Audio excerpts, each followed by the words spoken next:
L'Union des écrivains Rhône-Alpes a initié une première série d'émissions littéraires autour de 12 auteurs et leurs ouvrages et propose maintenant une seconde saison avec 12 nouveaux titres et ça s'appelle toujours ISBL.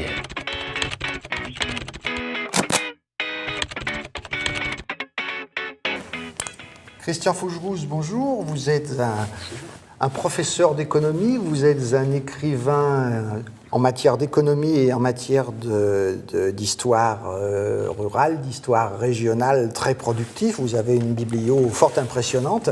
Pourquoi tout récemment vous êtes intéressé à la vie de Christophe Failly, le premier maire de Messigny, 1748-1816 ?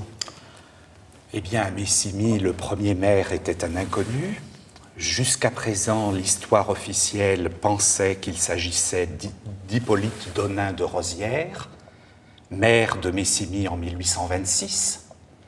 Mais naturellement, cela ne pouvait être le premier maire à la Révolution, à l'an 1 de la République, et par conséquent, j'ai entrepris des recherches historiques sérieuses pour savoir qui était effectivement le premier maire de Messigny, et j'ai découvert, après des recherches persévérantes, qu'il s'agissait de Christophe Failly.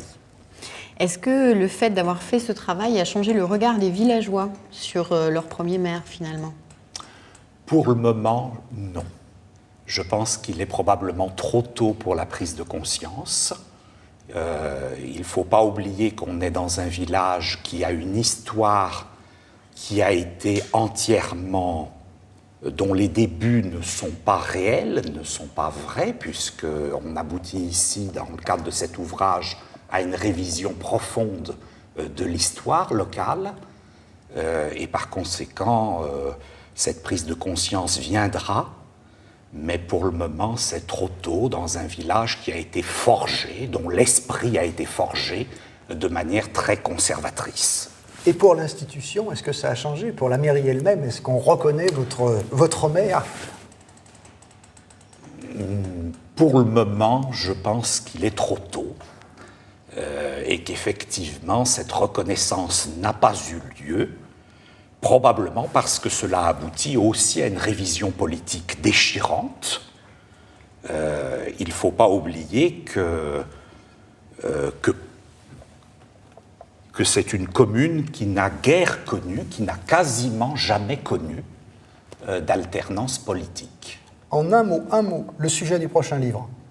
Le sujet du prochain livre, l'histoire des éleveurs de chèvres et de brebis sur le village voisin de Turin en Lyonnais. Merci. Christian.